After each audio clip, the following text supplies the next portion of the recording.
दोस्तों, बॉडी को हेल्दी रखने के लिए जिस प्रकार आपको प्रोटीन, विटामिन और मिनरल्स की आवश्यकता होती है, ठीक उसी प्रकार फाइबर भी बेहद आवश्यक होता है। आमतौर पर लोग इस ओर ध्यान नहीं देते। दरअसल फाइबर एक अनडाइजेस्ट कार्बोहाइड्रेट है जो कि आपके शरीर को ठीक से काम करने में मदद करता है। अगर आपके शरीर में पर्याप्त मात्रा में फाइबर नहीं होता तो इससे आपको कई तरह की प्रॉब्लम्स का सामना करना पड़ता है।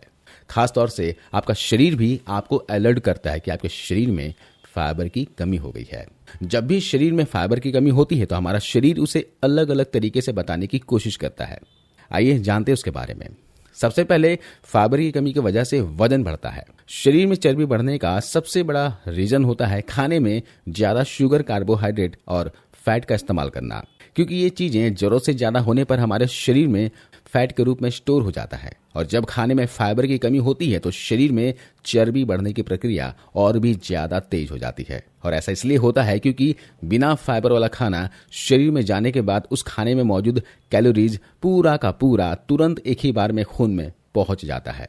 और उसमें से कुछ कैलोरीज हमारे द्वारा सांस लेने में, बात करने में और कोई काम करने में इस्तेमाल होता है। और अगर कोई व्यक्ति ज्यादा मेहनत का काम नहीं करता तो जो भी कैलोरीज खून में बचता है तो वो फैट के रूप में शरीर के अलग अलग हिस्सों में स्टोर होने लगता है, और जिससे कि व्यक्ति मोटापे का शिकार हो जाता है।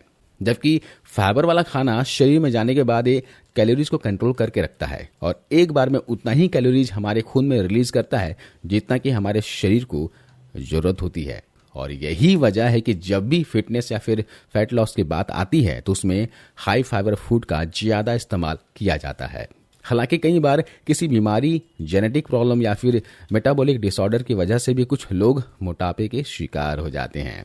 ब्लड शुगर फ्लक्चुएशन, जिसका मतलब है खून में शुगर की मात्रा एकदम से बढ़ जाना और फिर तुरंत एकदम से कम हो जाना। क्योंकि जब कोई व्यक्ति बिना फाइबर वाले खाने का इस्तेमाल करता है तो उसमें मौजूद शुगर, कार्बोहाइड्रेट और दूसरी कैलोरीज तुरंत खून में पहुंचकर ब्लड शुगर को इंक्रीज कर देता है। जबकि फाइबर वाले खाने का इस्तेमाल करने से यह शरीर में धीरे धीरे ऑब्जर्व होता है और ब्लड शुगर को अचानक से इंक्रीज भी नहीं करता। यही वजह है कि डायबिटीज वाले लोगों को डॉक्टर हाई फाइबर फूड खाने की सलाह देते हैं। इसके अलावा इससे कोलेस्ट्रॉल भी बढ़ता है। जी हाँ, खाने में मौजूद सोल्यूबल फाइबर डाइजेशन के दौरान ब्रेक डाउन हो जाता है और फिर खून में पहुंचकर कोलेस्ट्रॉल को मेंटेन रखने में बहुत मदद करता है। इसलिए खाने में फाइबर की कमी होने से शरीर में बैड कोलेस्ट्रॉल की मात्रा बढ़ने के भी चांसेस बहुत ज्यादा रहते हैं। हालांकि कोलेस्ट्रॉल बढ़ने की दूसरी वजह खाने में बहुत ज्यादा तेल और फैट का इस्तेमाल करना, फिजिकल एक्टिविटी बिल्कुल भी ना करना भी हो सकता है। फाइबर की कमी से आपको बार बार भूख लगने की समस्या भी होगी। जैसे कि हम आपको बता चुके हैं कि फाइबर को पचाने में शरीर को समय लगता है, जिससे आपको काफी समय तक पेट भरे रहने का एहसास होता है। लेकिन अगर आपको भोजन करने के कुछ देर के बाद ही भूख का एहसास हो रहा है तो यह संकेत है कि आपके आहार में फाइबर की कमी है और अब आपको फाइबर युक्त भोजन करने की आवश्यकता है। फाइबर की कमी से कब्ज की शिकायत होती है। जी हाँ, खाने में फाइबर की कमी होने से इसका सबसे ज्यादा डाइजेशन पर ही बुरा असर पड़ता है और कब्ज की प्रॉब्लम शुरू होने लगती है। यहां तक कि एक ही दिन में ये लक्षण दिखने लगते हैं। समझ लीजिए, आज कोई व्यक्ति जाने अनजाने में बिना फाइबर वाले खाने का इस्तेमाल करता है तो अगली सुबह कब्ज और पेट ठीक से साफ न होने की समस्याओं का सामना करना पड़ सकता है। ऐसा इसलिए क्योंकि जब हम कुछ भी खाते हैं तो वह आहार नली से होकर पेट में पहुंचता है, पेट से छोटी आंत में और छोटी आंत से बड़ी आंत में और फिर बड़ी आंत से स्टूल यानी कि मल के जरिए शरीर से बाहर निकल जाता है। लेकिन ध्यान रखने वाली बात यह है कि जब भी खाना हमारी छोटी आंत में पहुंचता है तो उस खाने में मौजूद रस और न्यूट्रिशन को हमारी छोटी आंत खींचकर उसे खून में पहुंचा देता है और जो वेस्ट पदार्थ बचता है उसे बड़ी आंत में धकेल दिया जाता है। और दरअसल इसी वेस्ट पदार्थ में ज्यादातर फाइबर होता है। खाने में फाइबर की मात्रा ज्यादा होने से बड़ी आंत में वेस्ट पदार्थ भी ज्यादा मात्रा में जमा होता है, जिससे सुबह प्रेशर अच्छी तरह से आता है और पेट भी खुलकर साफ होता है। लेकिन जब किसी व्यक्ति द्वारा खाए गए खाने में फाइबर की कमी रहती है तो वो खाना छोटी आंत में पहुंचते ही उसे लगभग पूरा खींचकर खून में पहुंचा दिया जाता है, क्योंकि उस खाने में फाइबर की मात्रा कम होने की वजह से वेस्ट पदार्थ उतना बचता ही नहीं जिसे बड़ी आंत में भेजा जाए। या फिर इतना कम वेस्ट पदार्थ बचता है जो कि बड़ी आंत में आने के बाद भी रुक जाता है और ठीक से प्रेशर नहीं बनता, जिससे कि यह आसानी से बाहर नहीं निकल पाता और कब्ज की प्रॉब्लम होने लगती है।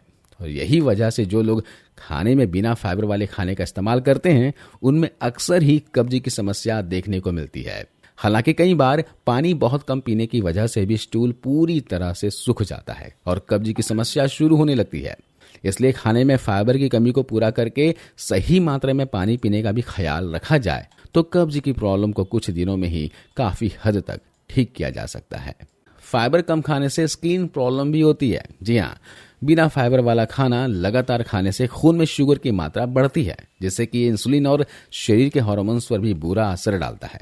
और यही वजह है कि जो लोग ज्यादातर बिना फाइबर वाला खाना खाते हैं उनमें एक्ने और पिंपल्स की समस्या ज्यादातर देखने को मिलती है।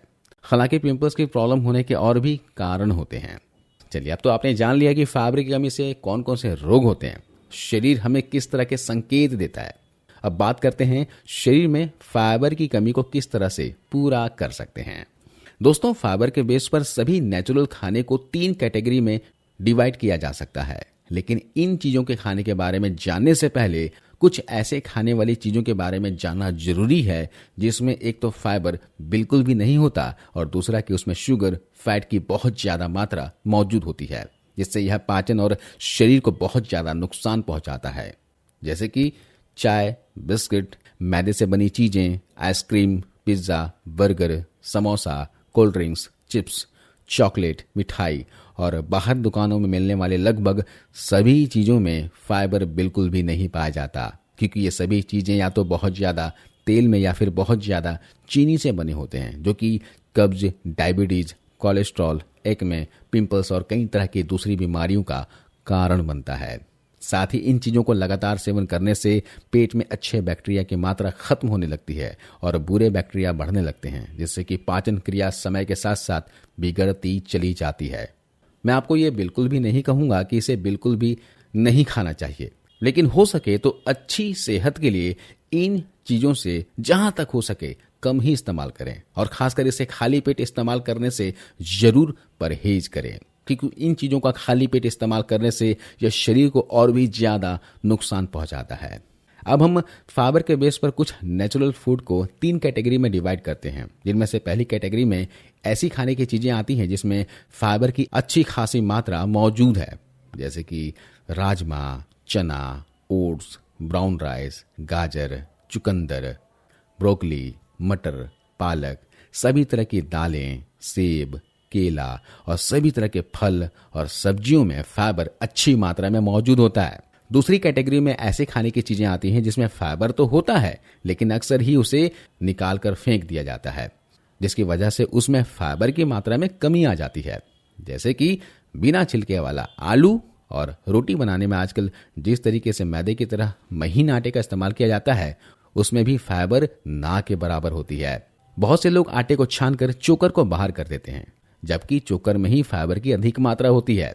और तीसरी कैटेगरी में ऐसी खाने की चीजें आती हैं जिनमें फाइबर बिल्कुल भी नहीं होता, और इस कैटेगरी में सफेद चावल, गोश्त, मछली, अंडा और सभी तरह के नॉनवेज फूड आते हैं। अब यहाँ पर हमारे लिए समझना जरूरी है कि हमें इनमें से किसी भी खाने से परहेज करने की जरूरत बिल्कुल भी नहीं है, बल्कि इसके इस्तेमाल करने का सही तरीका जानने की आवश्यकता है। इन सभी चीजों को खाने का तरीका क्या होना चाहिए, चलिए देखते हैं।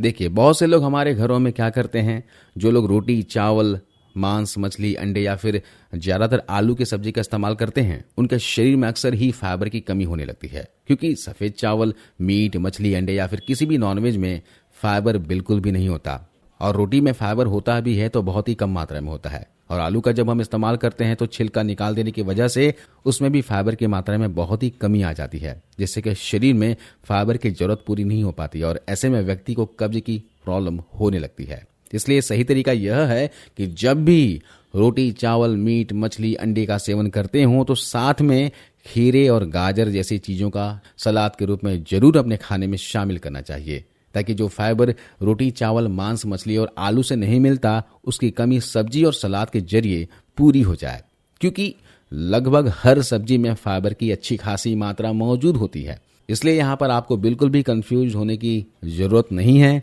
आप हमेशा ही इतना ख्याल रखें कि जो फाइबर रिच फूड है उसको आप अकेले भी इस्तेमाल कर सकते हैं, लेकिन जिस खाने में फाइबर नहीं होता उसे किसी न किसी एक फाइबर वाले खाने के साथ खाना चाहिए, क्योंकि फाइबर खाने को सोखने का काम करता है। इसलिए जब आप हाई फाइबर वाला खाना खाते हैं तो आपको दिन भर में 2.5 से 3 लीटर पानी पीने का भी खास ध्यान रखना चाहिए, और इस तरह से आप फाइबर की कमी को पूरा कर सकते हो। वीडियो ये जानकारी कैसी लगी आप हमें कमेंट करके जरूर बताना, और इस वीडियो को अपने मित्र के साथ, परिवार के सदस्यों के साथ शेयर करते हुए जाना। मिलता अगले वीडियो में। धन्यवाद।